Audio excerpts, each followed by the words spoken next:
Oh my goodness! Ameh, hey. Kayinsola is missing. She's gone.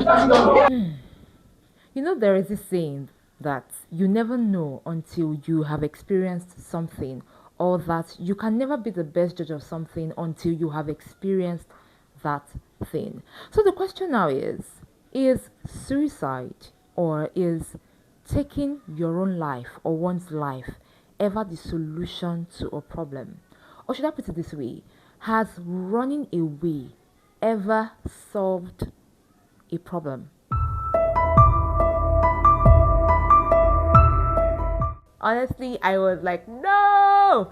The moment I saw that this was the finale when it comes to this drama series called Just Us Girls. But as you know, everything definitely will come to an end. Hi guys, welcome to another episode of Lucy's Quick One, talking the drama series Just Us Girls Season 3 and the finale episode 7. I was like, nah! This has been an interesting ride from episode 1 up until episode 7, and I really want to thank everyone who has been on this journey with me, having conversations in the comment section, liking the post, and of course, subscribing to my YouTube channel. So just in case you're very new here, you're very welcome. Please do not forget to subscribe, drop your comments, and let's have a conversation. Guys, this last episode, this finale, I was like, wow. Hey, I can't even predict what will happen in the next season. But let's talk about this current episode, talking about episode 7. So I would like to talk about it this way. From Eair, we'll go to talk about Ameh, and then we'll talk about Jite and talk about the brave move by this lady called Kayinsola. Or would I say timid move? We'll talk about it. So first of all, let's talk about Eair, where Eair's parents finally know that their daughter is expecting, and Eair's mom was angry and disappointed, started throwing blame, said, no, Kayinsola, it's your fault, like you were wayward, you are this, you are that, you didn't pay attention to my daughter, I left my daughter with you didn't pay attention to her, and all of that. Eair was there crying. Kayinsola's mom was trying to douse the entire situation, and then just the way Eair had been doing from the time that she found out she was pregnant, apportioning blames to different people. She told her mom that, mom, you're also to blame. When I was 10 years old, I told you I liked a boy. You shut me up. You didn't allow me explore. You locked me in. You didn't help me understand what it means to have feelings for the opposite sex. And now I fell in love with a guy that is twice my age. And mom was like, I don't understand. And she started telling her mom that mom didn't care enough for her. And her mom was crying, saying that, all she did for Eair was for Eair's good. And in as much as, yes, I have said it in my previous episodes that it's not easy to be a parent. Like, you literally have to be in the lives of your children from the moment they are born to the moment you leave this world, right? I believe that all parents, this is their first time on earth, and most of the times, this is their first time even being parents. And Eair's mom did the things that she did because she wanted to protect Eair. But for Eair to be blaming her mom 100%, I'm like, girl. Later on, Kayinsola comes to see Eair, and Eair's parents are thinking, should they abort the baby or should they not abort the baby? And then Kayinsola's mom is talking to her brother and Eair's mom, saying, you guys can abort this baby. But Kayinsola, because she has experienced it, she's like, no, mom, this abortion will not happen. And it was very interesting to see that for the very first time, Kayinsola stood up to her mom and had this argument, and I was like, Kayinsola is already having mine. And her mom was even shocked. She was like, Kayinsola, you're talking to me, what is wrong with you? And Kayinsola goes on to explain to her uncle and aunt and said, it will not be a good thing to take out this baby. You are taking a baby out of another baby. It would have repercussions later in life. And then her aunt and uncle said, you know what, we will think about it. Kayinsola goes to see Eair, and she's like, she's sorry for her shortcomings. She's sorry that she didn't pay attention to Eair and all of that. And then finally, Eair owned up. Eair finally said the things I have been saying since. Eair said it's nobody's fault but her fault. That yes, of course, people had one or two things to do with her life and all of that, but she made that choice. She made the choice to go and sleep with Kay. She made that choice to be in love with Jay. She made the entire choice. So in as much as, yes, her parents are at fault, maybe Kayinsola and the girls, that's Jite and Ameh, are at fault, she takes the larger portion of the blame. And I was like, girl, that's right. So later on, her mom, that's Eair's mom, comes and says, you know what, we're keeping the baby, pack your bags and let's go home. We do not know what's going to happen to Eair. if she's probably going to do something still naughty later, probably try to take out the baby by herself. We do not know. We do not know if she's going to give birth to the baby later on and all of that. And it's how, Eair was saying that her life is over. Of course, we all know that her life is not over. When you make a mistake like this, it's about trying to make sure that you do not repeat that same mistake twice. That's what helps you to remember that, you have grown from what you experienced. And then Eair goes home. That is the end of Eair's chapter when it comes to Just Us Girls season 3. We move over from Eair and all of that drama with the family to Ameh. Ameh has been behaving very strangely from season 1 of this drama series till now. But it's only now that I now understand where Ameh is coming from. So first of all, we are seeing Ameh. She made meals for Kayinsola and Jite, and they're like, oh my god, like Ameh is back and all of that. Only for us to move to Ameh's restaurant where she's working, and then Ameh is met by a particular guy.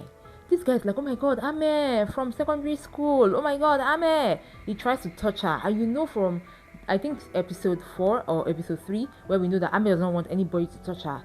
This guy touches her and she's like, oh my god, leave me alone. And the people were like, is this girl okay? And then I think the guy is influential, so he had his bodyguard, and the bodyguard comes and says, oh guy, are you okay? And he's like, yes, this is my friend. She's like, oh my friend. And then she has that episode again and she walks out. Then her boss goes to meet her and says, Ameh, what's your problem? At that point, Ameh couldn't take it anymore. She quits. Then we have this remembrance of where Ameh was a twin, and there was Ameh and her twin sister's name is Uwa. And remember in one of the episodes from season 3, there was a part where her sister was being liked by somebody else, and then Ameh was jealous that this guy was speaking her sister Uwa over her. And then there was a part where this sister Uwa was sick, and then Ameh disguises as Uwa and goes for the party. So now we are brought back to the part where Ameh goes for the party, has sex with this guy called Nathan, and then the guy was talking about the fact that he's not really like Ameh, the twin, and all of that. And then Ameh realizes that she made a mistake. She goes back home to her twin to apologize and say, I'm very sorry, I went to sleep with Nathan and you really like him. In fact, I didn't even know what I was thinking. I was just jealous that everybody likes you more than me, but now I know better. But unfortunately, her sister died. There was a part where, before she went for the party, when Ameh was trying to remember her childhood, her sister Uwa was begging her, saying, please don't leave me here. I'm not feeling okay. And Ameh was like, no, you're pretending, you're a liar, and all of that. And the sister didn't listen. Ameh leaves, only for Ameh to come back, and then it was too late. Her sister had died. And I think that's one of the reasons Ameh decided to, turn to God and become this spirit cocoa and cover herself and all of that, because she had that guilt. She feels that, number one, she neglected her sister, which she did, and that's the reason her sister died. And to be honest, that could be one of the reasons. But we could also look at it with the fact that if she didn't leave her sister and then they went to the hospital, her sister may have still died, but that's another thing. So Ameh has been living with that guilt of her sister's death for the longest, and it was very evident that Ameh had not told anybody about the fact that this was what happened or this was how she was feeling. So later on, there's Kayinsola and Jite, trying to reach out to Ameh after she had come back from work and she was remembering all these things, but Ameh didn't open the door. We move on to the next day where Kayinsola is at home, and then Jermaine comes in to see Kayinsola, and she's like, I'm sorry for all that happened with Eair and all of that. And he says it's cool. He asks about Eair and he says, and then Kayinsola was like, Eair is going home with her parents, and then let's see what's going to happen with that. We don't know whether or not they will be aborting the baby. But from what she knows, the baby is probably going to stay. So he says he wants to see Sister Ameh. Kayinsola goes to knock on the door. She keeps on knocking. Ameh is not opening the door. Kayinsola is already scared. She's like she has been knocking since yesterday. Ameh has not come out from her room. That was the time, guys. That was the time that Kayinsola remembered that, there's a master key somewhere. Well, she should have done that last night. So she uses the master key to open the door, and then lo and behold, we found out that Ameh had tried to take her own life. So Kayinsola, who we already know is a doctor, tries to check on Ameh's pulse, and she said that there's still pulse, but we're not sure. Jermaine is scared. They rush Ameh to the hospital, and then when Kayinsola comes back from the ward, she's telling Jermaine that she's not sure because it's a dicey situation. She's not sure if Ameh will make it or not. And then Jermaine is like, oh my god. And then there was something Ameh was saying, she was just tired. She was saying things like, I am tired. She's sorry she had to do this to her friends. She's sorry she had to do this to her brother, but she was just tired and she could not just carry that guilt. I have read stories of people who have committed suicide. I have read notes of people who have committed suicide.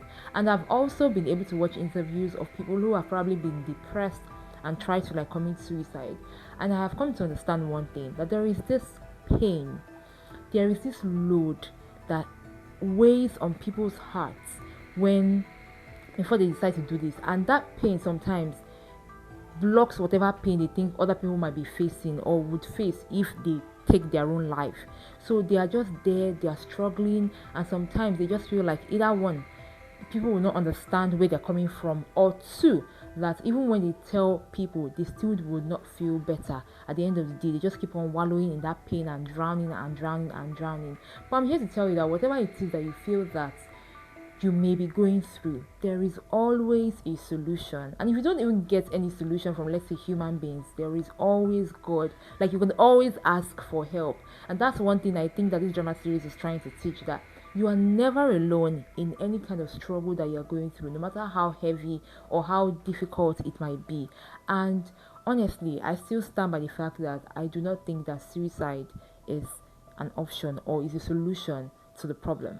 Now we move from Ameh and that whole drama. I really do not know if Ameh would make it going forward. But let me know what you think about it in the comment section. Do you think that Ameh would survive? She literally took drugs and alcohol, guys. She didn't just take drugs and water. I saw the bottles there. She had drugs and alcohol in her system. So I'm not sure if she's going to make it, if she's going to be okay or not. And before then, she had even said that, she was planning to leave Lagos and go back to Port Harcourt to be with her brother. But we don't know if she would even survive all of this. Now we move from Ameh to the story of Jite. And with what happened to Jite, right? I would say that never underestimate somebody who wants you quietly. You see all those people that usually make noise when it comes to problems, right? Those people that will be warning you and be throwing tantrums. Sometimes people are not scared of those people. But you see those very quiet people, be careful of them. So now we are seeing Jite going back to her shop. First of all, she's talking to Kayinsola, saying she's trying to see if she can solve the problem of her brother who was rusticated from school. And Kayinsola is like, this is a very big issue. It's about malpractice, so she's not sure she can help. Jite goes to her shop only to meet that same brother, Tega, there. And he's like, don't worry, sister, I'm going to solve this whole problem. I have spoken with my lecturers. They said they would help me. Jite already knew where this was going to. So she was like, how much are they asking for? And then Tega says 5 million naira. Now, Jite reveals to Kayinsola and Ameh that, she cleared her entire savings and gave it to her brother to go solve the problem of being rusticated from school. Kayinsola was like, are you sure this is a very good decision that you made? And she was like, I'm telling you that I have spent millions of naira on this boy. Like 5 million is nothing compared to how much I have spent on this boy from first year to the 6th year. So I believe that my decision was right. Later on, Jite tells Kayinsola and Ameh that she's leaving. She's going to her house that Otumba bought for her. I was like, okay, landlady, only for us. To first of all see Ebuka and Mercy in the shop. That's Jite's shop. And then there's these guys just coming and see their task force. They bounce Mercy and Ebuka out of that shop and lock the shop down. And then I was like, I don't understand. Where is all of this coming from? Now, Jite, on the other hand, had gone to her house to, put some things in place. Only for her to see two bouncers at the door. At first, she was like, oh my God, I am with a celebrity. I am with a politician, a very powerful man at that. So maybe he's decided to get me security. Only for us to see Otumba's wife come out from that door. She was like, excuse you, why are you here? She was like, here where? I own this property. And Jite was like, what are you talking about? What do you mean by that? They start to fight. And then this woman that I thought was very calm gives Jite two interesting, delicious, hot slap. Later on, she collects the car key. That's the keys to the car that Otumba bought for her. Not only did that happen, guys, the bouncers that were there, this woman asked them to beat the living daylight out of Jite. And I was like, oh my God. Now, on one hand, she had lost her shop. Now she's losing the house that she fought for and begged Otumba to get for her. The car that she also got too is all gone. Her savings that she had, remember, is all gone. Please tell me, where would this lady called Jite start from? So while Kayinsola was busy trying to save her friend's life, Ameh, she gets a call that Jite is also involved in an accident. And Kayinsola is like, What exactly is happening today? Again, ladies and gentlemen, I know that it might not be in all cases, right? But if you have people that are warning you about something and they are quiet, or you are probably doing something wrong to somebody and that person is quiet, be very careful. Be very careful, because those quiet people, they are very what? Dangerous. Let me know what you think about that in the comment section. Now, last but not the least, are you ready? Let's calm down for this drama that happened. Last but not the least, I would like to talk about this lady called Kayinsola. At the beginning of this episode, guys, we see that Kayinsola is ready to get married. She's in her white gown and she's outside, and this woman comes in to say, "Oh, we're ready for you, our bride, our wife," and then the song is there. Now we are taking it back to 2 weeks earlier, where all of this drama that I've explained comes to the fore. And then, there is the conversation about Eair getting an abortion. So, Kayinsola first of all goes to talk to Tomiwa about it. She's like, her mom wants Eair to get an abortion.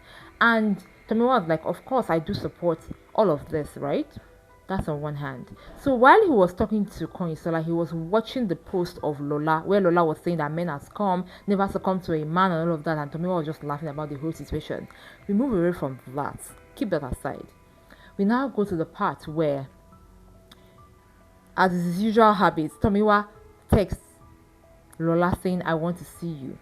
Now, Lola has a sister called Andrea who wanted to get a BBL, and then she was telling Lola to use her influence on Tomiwa to get money for her to get the BBL so she can get more acting gigs, because she has a rival called Marianne who has been getting lots of acting gigs because of her backside. So Lola tries to get the money, gives it to Andrea, they go to have the BBL and they are back.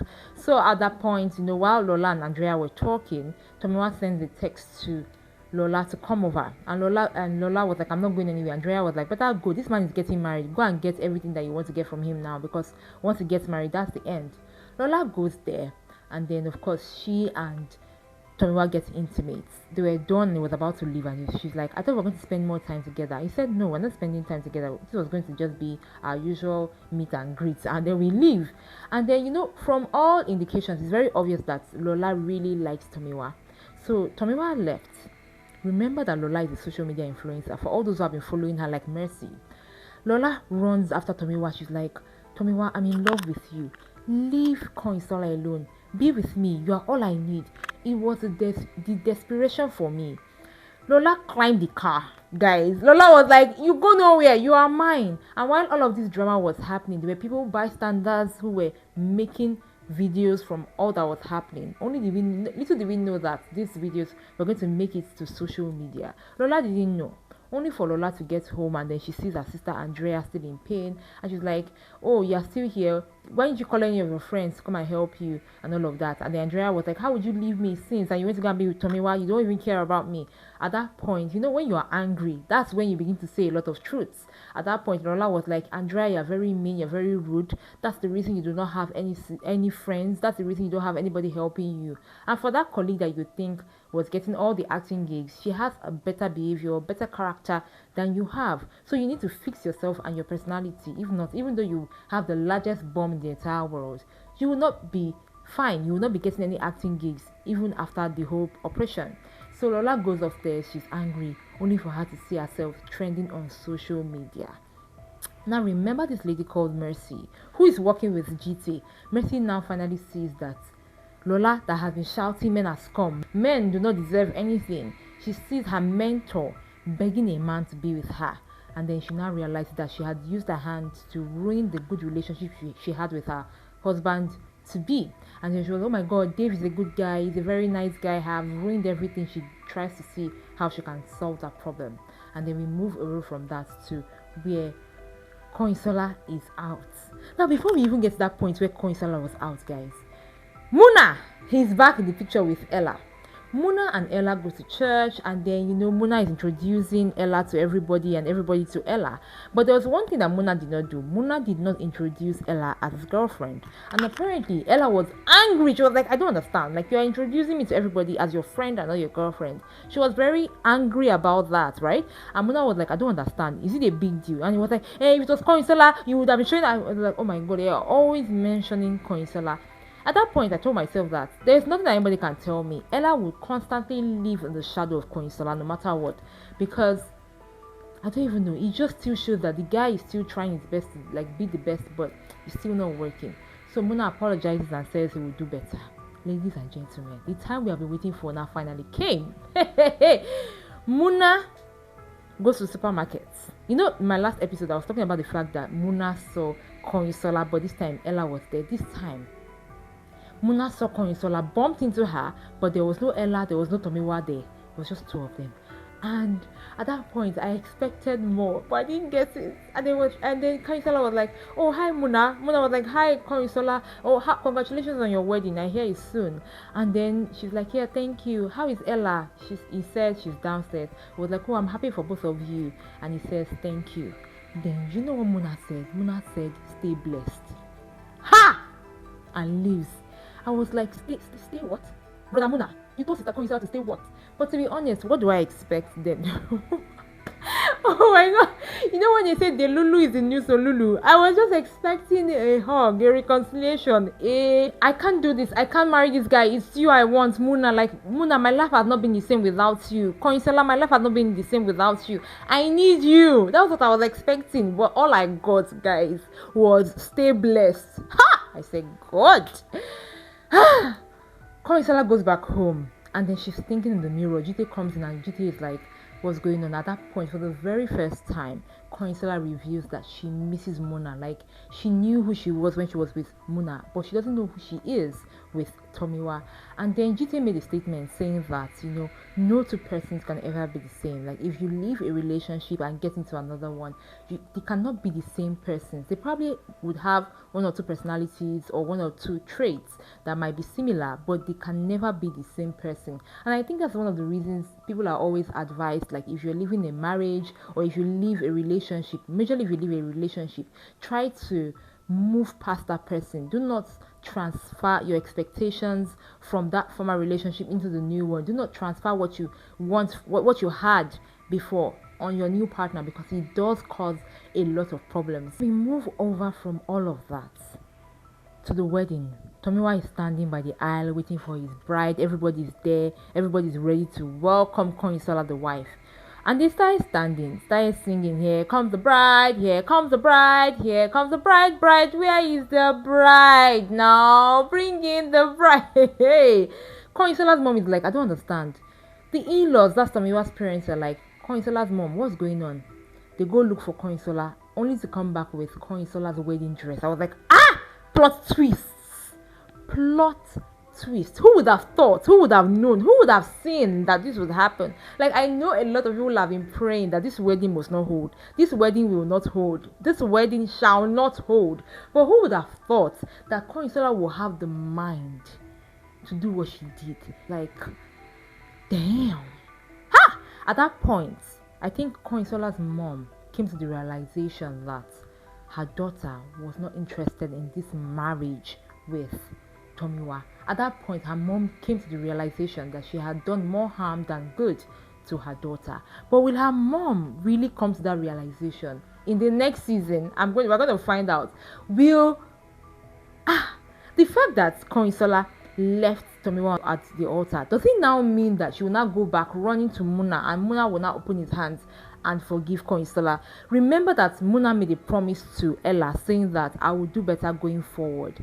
Do you think that he will now say, okay, because there is no Tomiwa, I will take you back? This is not, see guys, this is reality. This is no Hollywood. This is not even Nollywood. This is real life, where there are real emotions, there are real people, these things that are happening to.